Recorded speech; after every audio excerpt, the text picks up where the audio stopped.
Welcome back, family and friends. Today I discuss the purpose of economics and its effect on the subconscious. Although we have discussed money before, in a previous episode, economics is more the management of money rather than money itself. Now, for many, it's a lifelong strive to attain and manage money in an efficient and growth-sustaining way. As logical as that is, the problem, like any other passion, is its addictive nature and eventual disregard for anything else. Unlike other passions, our world regards it as a necessity. Our current global society has placed economics above all, and it's costing us more than we allow ourselves to calculate. Money, for all its precedent and purposes, can only truly be defined as a short-term goal. In the grand scheme of life, its existence is barely a minute in the scope of time through the cosmos. Today, however, we go as far as sacrificing our souls for its gain. This reality is a direct result of how we prioritize our lives and the overwhelming pressure to conform to the mechanics of society.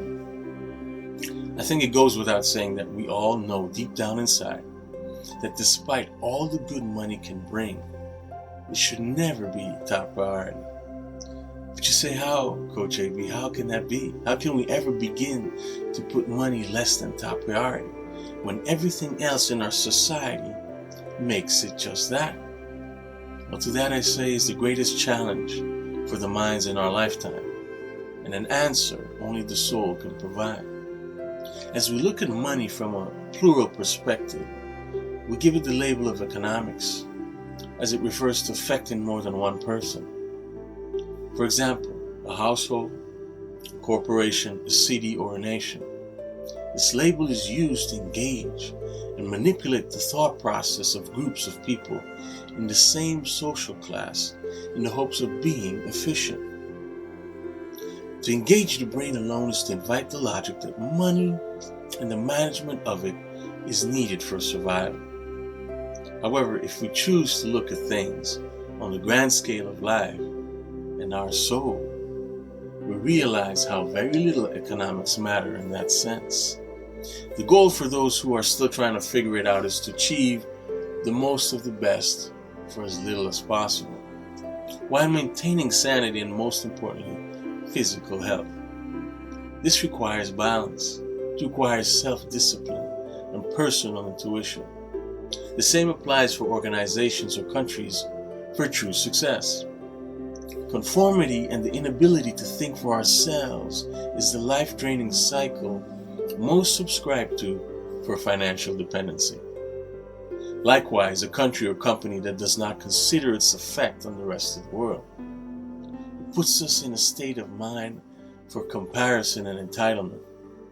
As a result, self-sustainability is for the little more than 3% of society that thinks outside the box. Here's a perfect scenario from an economics perspective. Means of income, ownership of property, vehicle, and any physical assets with no revolving debt. Remember the saying, don't bite off more than you can chew? Well, that's the same concept when it comes to an economic balance with self or an organization. You and I know this is a rare fact, simply because we are taught to do more, faster, and double or even triple our investment. This is where taxation of body, mind, and soul becomes evident. From a political perspective, it has become a drain on a country's resources, a tool for allocation of votes, and ultimately money into the hands of power. The problem with power is that it is by nature evolutionary and self-progressive, a soul-consuming entity, whether it is intended for good or bad. This is the underlying definition of economy, in my opinion. It is the ever-evolving conversation to justify power. And the lust for power is a direct result of human intuition for control based on a perceived reality of security. The word security itself is no more than a concept and therefore a matter of opinion. and all elusive reality we convince ourselves is necessary, taught to us from generation to generation. Now, how does one measure the effects of economics on life? Well, by realizing its consumption of time and spiritual aptitude. So the realization or takeaway is that the careful and organized management of resources that an economy may strive for should not involve overtaxation of its employees or citizens of a company or country, nor should it require overtaxation of mind, body, and soul for self. Family and friends, a good way to measure the effects of economics on self or an organization is the long-term legacies left after the chase is over. What did it all mean?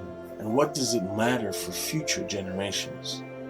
See, today this is what we see and why we see a shift in consciousness, a realization of the true cost of money. Souls worldwide are now starting to reject the norm and hopes of living a minimalist lifestyle, one that offers a shift from living to working to live. Countries question the resources, energy consumption practices, and political processes. Companies strive for branding that associate with these changes and promote longevity and proud associations. So now what we do comes more from a perspective of self-awareness and passionate resolve. Instead of a priority of gains, living small is now more popular than living large. Travel is more important than the collection of things. Experiences have more value than the acquisition of money. Time spent with family and those we love the most becomes more precious than gold. The way it should be. The realization that being a rich person can never be more than being a rich soul becomes the wisdom of the ages.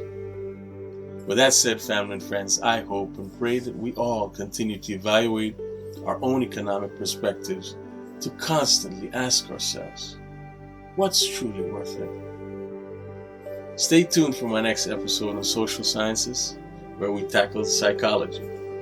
Until then, as always, family and friends, may you have a meaningful and purposeful week. God bless.